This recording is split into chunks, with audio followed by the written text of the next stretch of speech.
Hey guys, Thomas Cecilia Jr. here, aka Mustached. I'm here to review the movie Five Nights at Freddy's. If you end up enjoying this full movie review, then please feel free to like, comment, and subscribe. Also make sure to check out those links in the description. One will head you over to my petition to help out smaller YouTubers. Second and third to my Patreon and PayPal, where you can help support me and my channel. And fourth to my Discord server, you can join, collab, and chill, and do all that cool stuff for free. And shilling will be reminded at the end of the review. With all that out of the way, let's get into Five Nights at Freddy's. So it looks like, since Super Mario, we're re-entering the era of bad video game movies once again. And Five Nights at Freddy's is based on a video game, so it was interesting to see if they could flip this around. With that premise being all set, let's get into it and let's see if they could overcome the dreary, just bland but good looking movie of Mario. So this movie opens up, and I'll be looking to my right because my notes are on my laptop on the right side here, so I do apologize for that. But we begin the movie following this security guard already freaking out, so we're already establishing something's up, and he's running for his life. And we get our first hint of one of the electronics named Foxy, and the death of this rando guy, presumably. So we get a bit of our credits with some of the video game language credits, to using it to its advantage. And then we cut to a clock showing 6 o'clock in the morning, then the significance of 6 o'clock being when shift ends or whatever. At least from what I've known of the video game, in which I have never, to be fair, I've never actually played it, but I've seen a few clips of it myself. That being said, we follow a older brother named, where did I put it? I think his name is Mike, and his sister is super young sister named Abby. So he seems to be not great of a brother.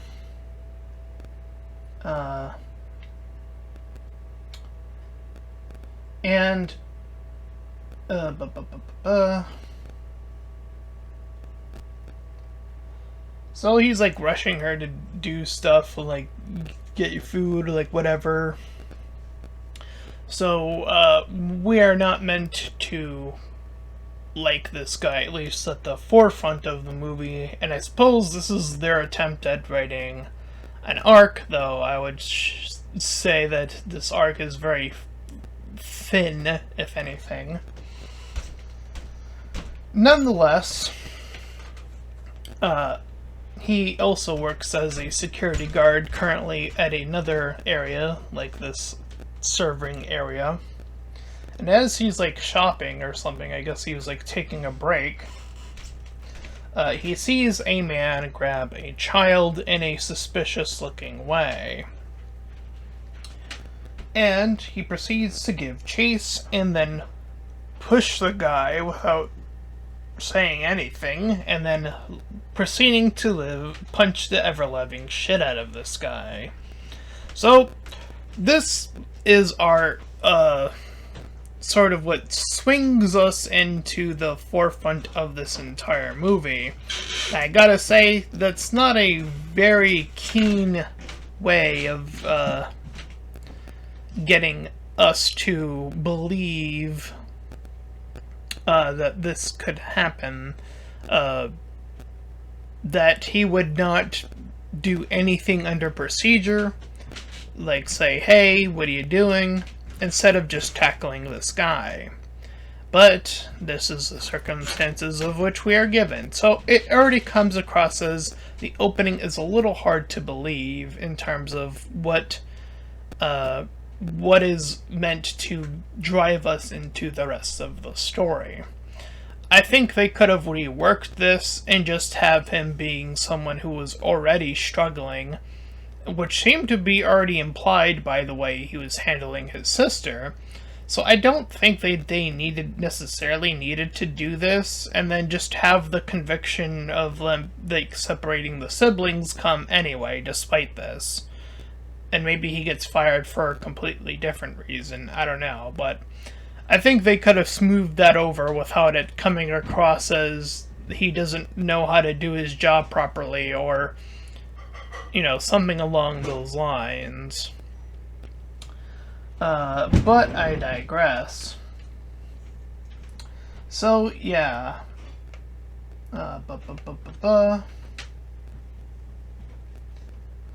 So, he goes into, his, someone who's, there to mediate the situation and tell him how bad his record is.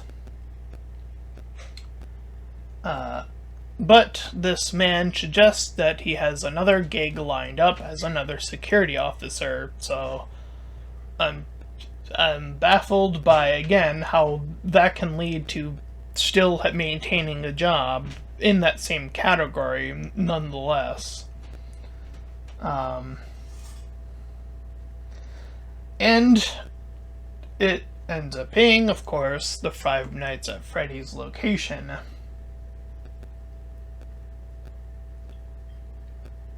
And the guy persists in saying that the pay is terrible and the time frame of which you need to work is also bad because it's super late at night.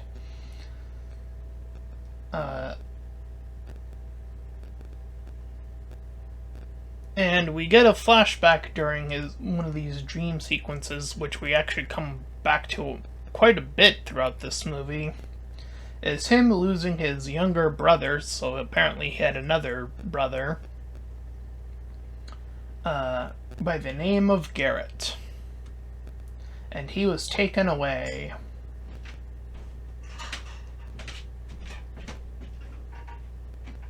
So he's under these new restraints as this job is now placed upon him, but he is also, again, has that restraining order, or has that notification anyway, I should rather say. So, he decides that he has no further options, so he's going to persist in taking this job despite everything else that just came up of bad timing and bad pay. And hey, I understand that. I mean, look, you gotta make that dough in the capitalist society of today. I get that.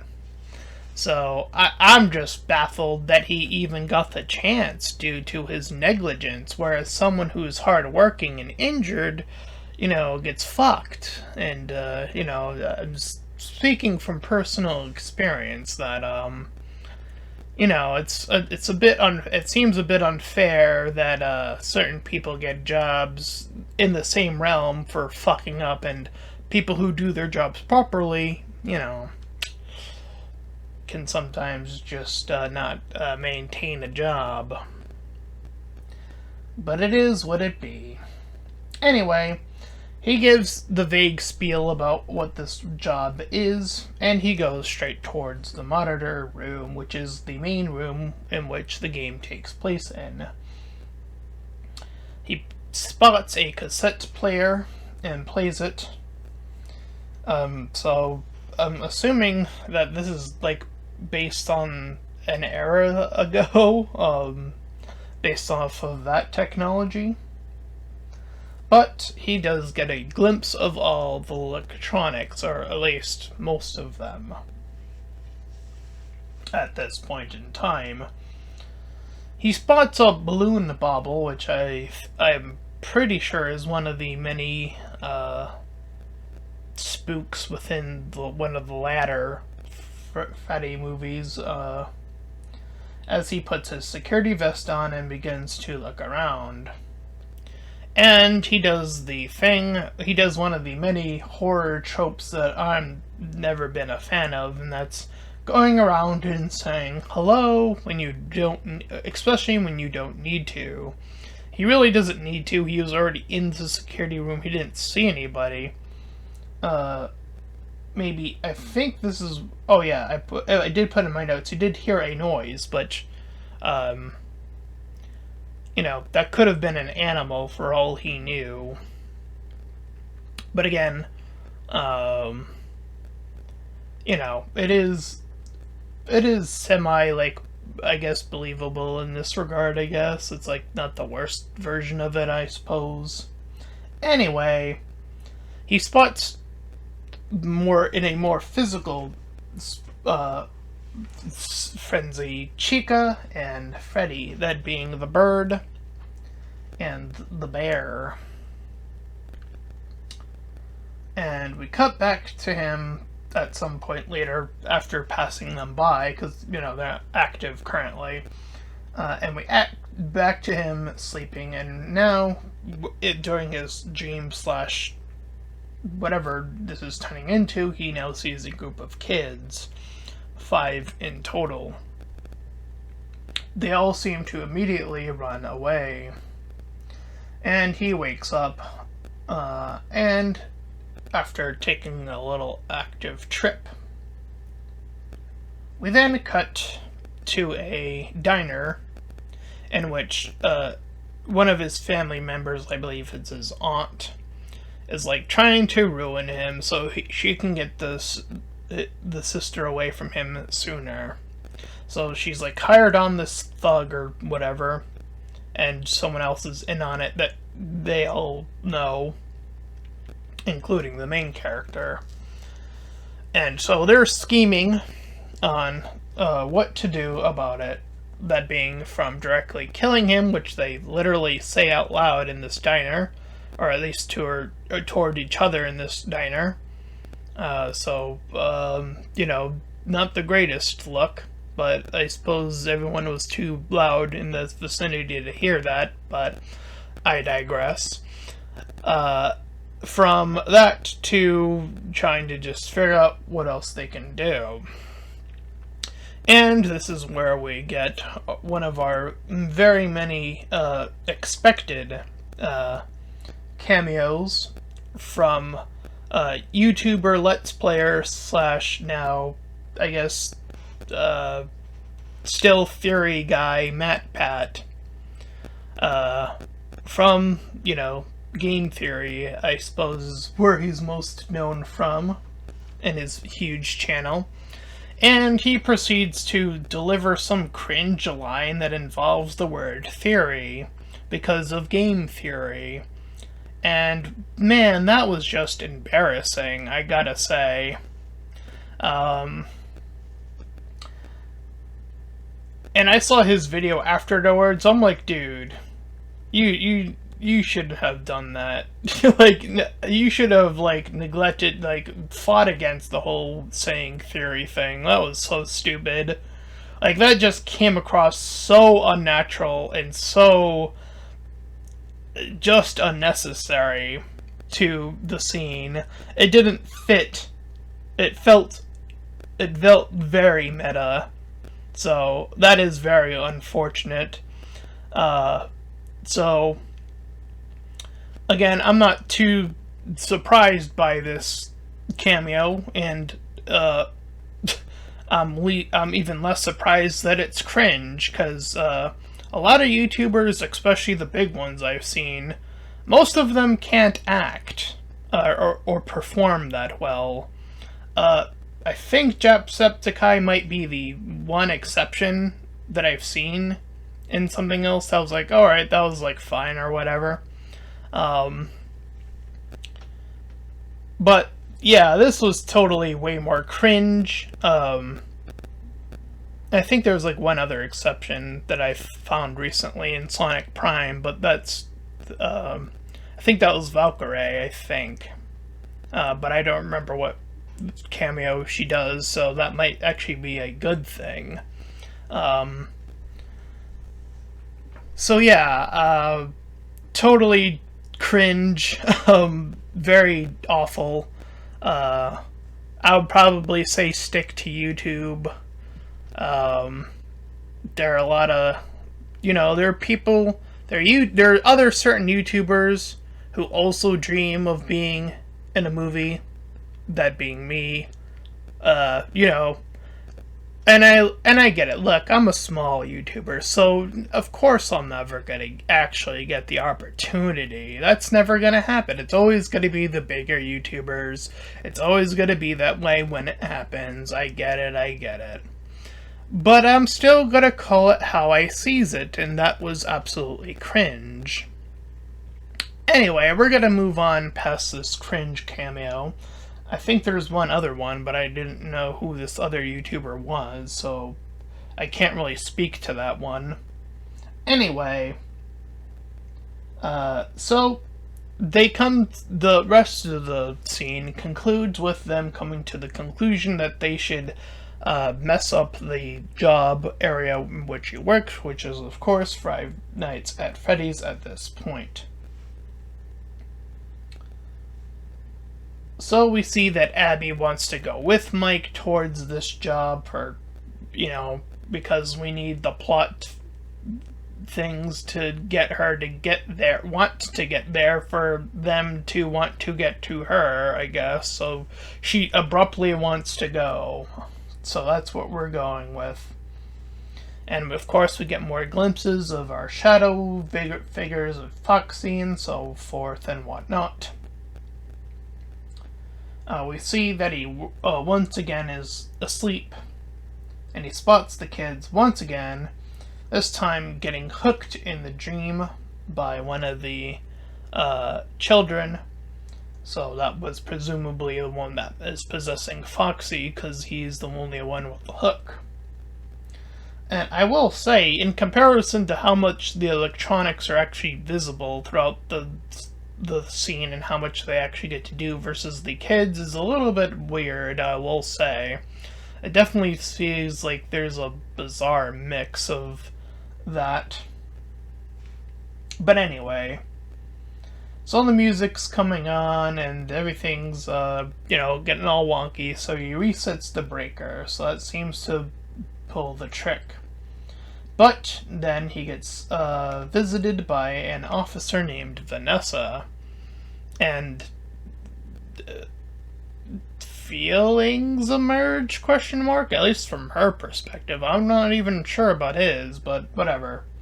So she comes, sees the injury, and provides a kit.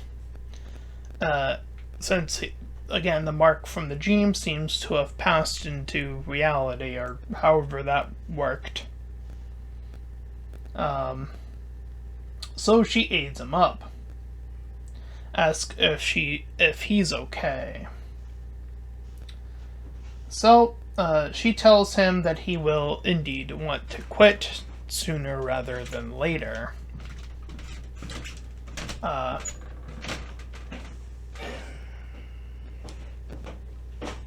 Sorry for the cut. Anyway, back now.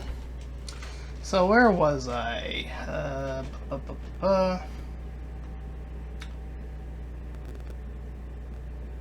So yes, we're just at the part where our friendly neighborhood invaders are indeed planning to invade. So they get in pretty easily when he gets out.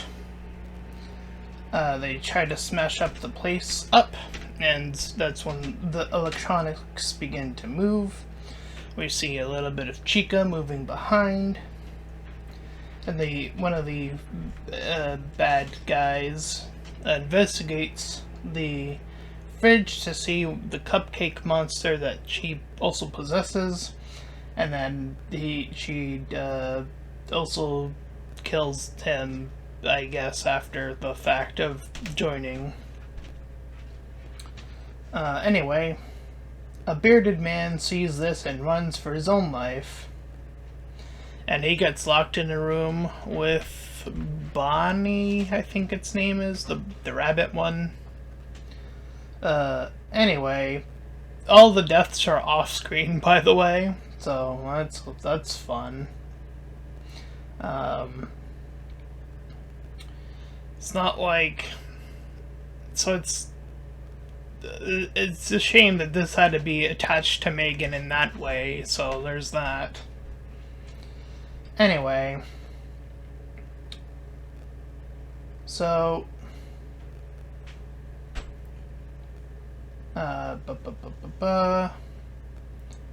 we see them try to head off the main bad guy, send in the cupcake after him too, but he closes off the vent because he's in a separate room.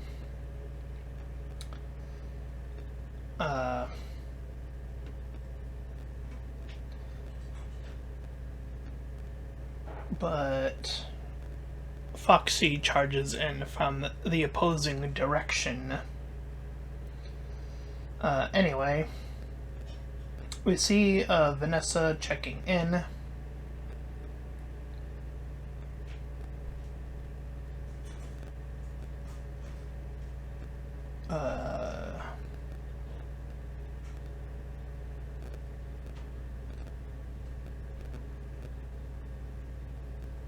So she makes her way in after, I think, but she doesn't find any of the bad stuff, so the bodies are clearly moved at the very most.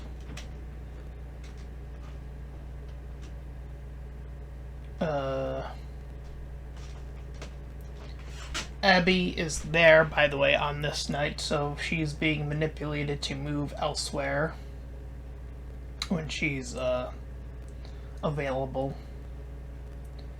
But this other woman, the one who also invaded with them, she gets tricked by this voice kid,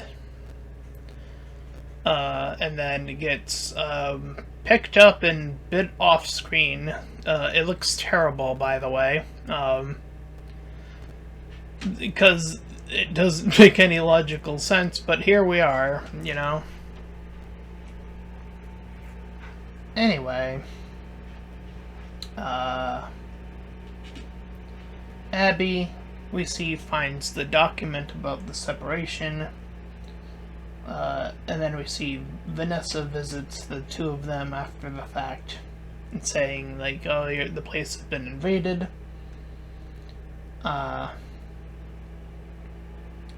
So she tells him, Mike, alone, that being responsible and leaving the door open is also causable for you to get fired, or even worse, potentially even.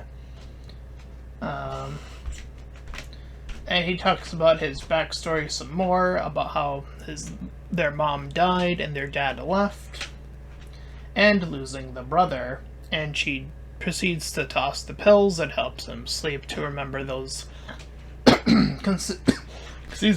consistent dreams throughout the movie. So,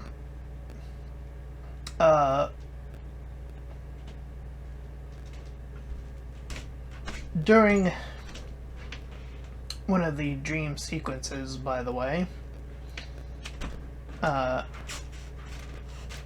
or sorry, I moved on a little ahead here. So during the night when she's there again, or there for the first time, my notes are a little bit mixed up on who's where at certain points, but whatever. She gets led astray, and then she calls out hello and sees Bonnie moving forward on her own.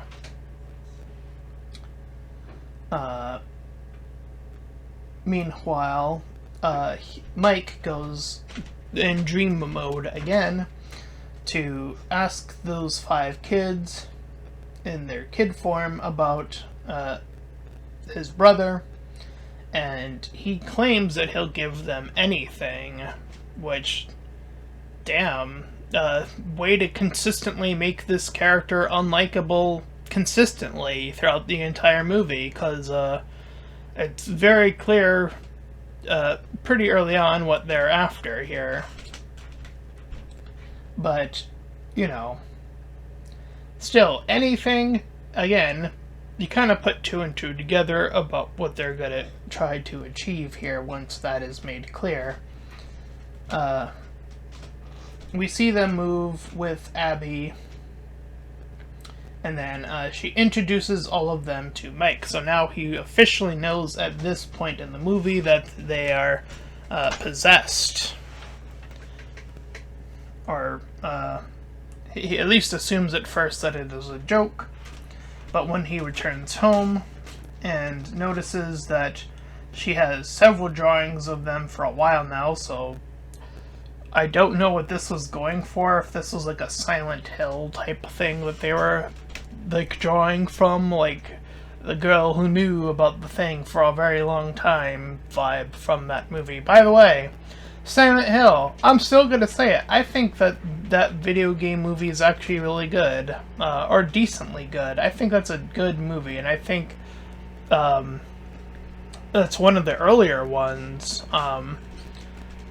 You know, thinking about One Piece, I think that people got to give a little bit more credit to Silent Hill as a movie that is an adaptation that changes a little bit but keeps the spirit of the thing alive, like One Piece. So I don't know. I'm just gonna throw that one out there. Be like, hey, I'm gonna say it again. Silent Hill, really good movie, or at least again, good enough. Anyway, so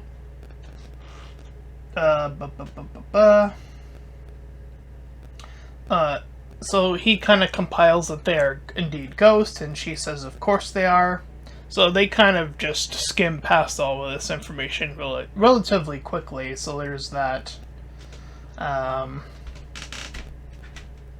she even now knows that Garrett was indeed taken.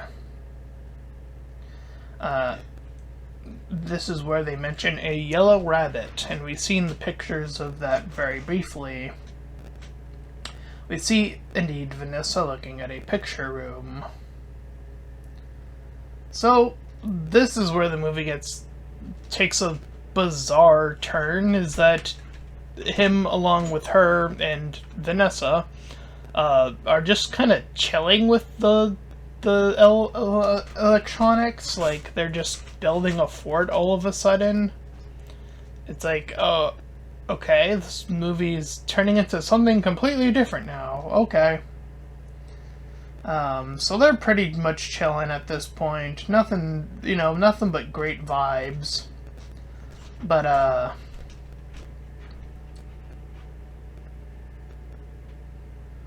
Mike and Vanessa split, so that, again, bad sibling behavior, continuing on throughout and making the character consistently unlikable. Still, we're still at where you still don't like the main character. Look how long this is taking for us to even transfer over to liking the character, or trying to like the character.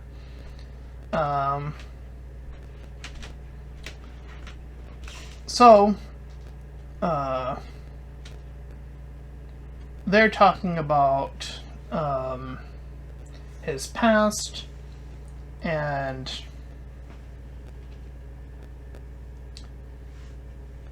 Vanessa, now taking on a burden of responsibility, says that if she returns with Abby, if he returns with Abby, that she will shoot him. So, very much threatening him to leave. Anyway, he calls his aunt, the one who made the whole thing happen in the first place, the whole invasion, to essentially look after her. So she now hates him, marks all of his drawings to cross them out of them, and he gets to go get more sleepy drugs, in which the guy there also tells him that he's being an asshole about how he's proceeding to just rush to get them.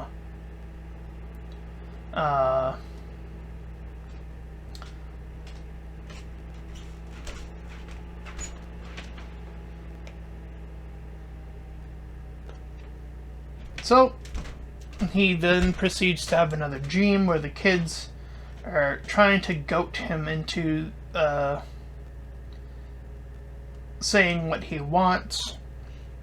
that being his brother, back, and then they proceed to say that they want Abby. They finally just come out and admit it.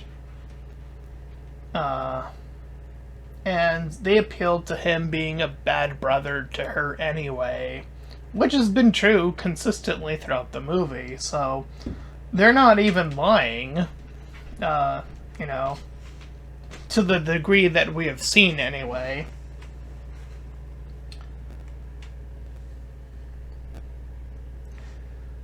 But he eventually shifts into saying, no, that's no good. And they begin to try to cut him up a little bit. He ends up waking up in a chair, almost getting the mask slipped on him. He's placed where the dead bodies are, but he manages to finagle his way out of there. So he gets chased by Foxy very briefly. We cut to Abby being in her room, but we see that Freddy has managed to work his way all the way from wherever Freddy's flat, Freddy's location is, all the way to their house. So, goddamn, how did nobody else notice this huge electronic bear just slowly shifting its way over to this house? I don't understand. Like, someone's gotta be a light sleeper and hearing that clunky noise outside. Like, what is happening? You know? But anyways,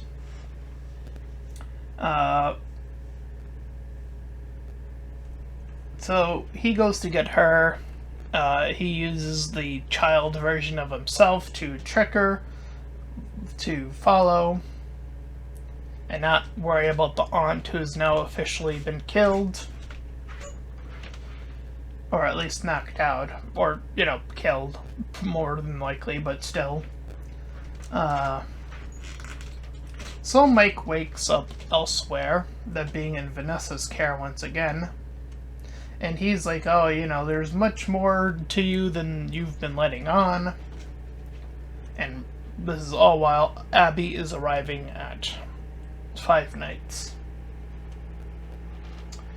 So, she tells him the truth, or the full truth this time, that she was the daughter of the man who killed all of these kids.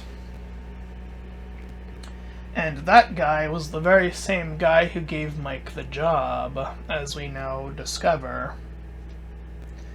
And we hear that electronics, or zapping them, is the key, or their weakness, to essentially shortening them out to give them enough room.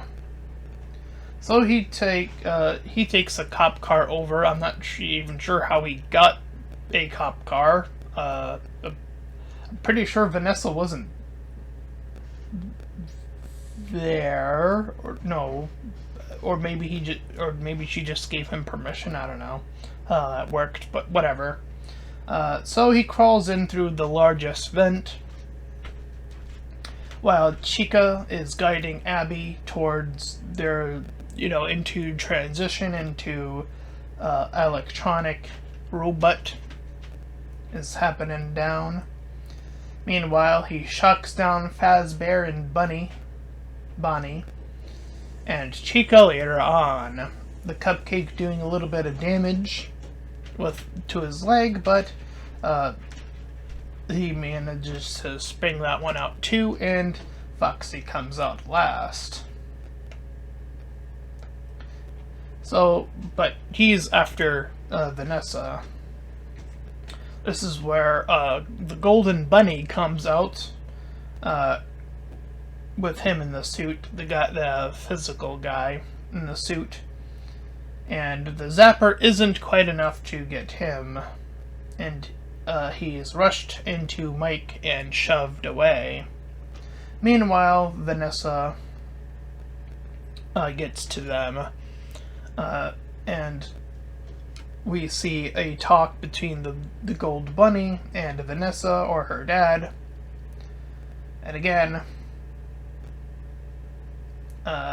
she shoots him in the shoulder, and he proceeds to stab her. All the revelations that I mentioned come to light here officially, like he killed all the kids as I mentioned, but now all the toys or the electronics see that through her drawings, that being Abby when she places them up. So the costume that he is inside begins to impale around or in him, and for some reason he puts on the mask. Like, why would you do that if you're already being impaled? It's like, you're doing something even more stupid as this is happening. You do realize that, right? Anyway, so they drag the electronics now focus solely on him while the family finagle their way out. They drag the main killer away. Then we cut away to Mike checking on Vanessa in the hospital. And we then cut to them at the home, or Mike with Abby anyways, saying that she wants to one day check in on them, that being the electronics. And the last shot we see of the movie is them storing away the Golden Bunny killer, and once they lock him up away, that is where the movie ends. And that was Five Nights at Freddy's. Now, while this movie does look visually impressive, and while I do appreciate them actually making actual electronics for, this and all that good stuff, my focus has always been writing and story. And on that front, I can't say that this is relatively a strong movie. We spent the majority of the time just not liking the main character, and what have I consistently keep saying about characters in horror movies in particular, and that when you can relate to them, it is that much easier for you to connect the horror to that character if you're not one easily to be spooked. And since they cut away from any of the gory aspects of this, I would hope that they would amplify the character, but no, they really just shift a complete 180 near the end of the movie. That's really about it. That is not sufficient or that well done. And the remaining kills, shocker, shocker, are people you really don't care about. Or, they're also just bad guys, which, wow, what a way, to just like, ugh. And it's not like one of those, it's not like Saw, where, like, that's sort of the point of it. No, it's just like, these guys are trying to invade this place, so it's like, well, they kind of got what they were expected to get at this point. And yeah, there's definitely, again, that weird bizarre scene where they're just like chilling for a brief moment. So yeah, this is definitely an odd movie. I think it could have been worked out a lot more solidly. I think this could have worked with a reworked script, primarily. Visually speaking, again, this does look solid enough, and all of that stuff. As I was saying, make the appeal of the main character is that, he is someone who is trying, because that's something that seems to be like, he almost seems to be like someone who's almost barely trying, like someone who is still trying his damnedest to keep things together, and the outcome is still launching against him. The system and the aunt is still wanting to lash out against him, and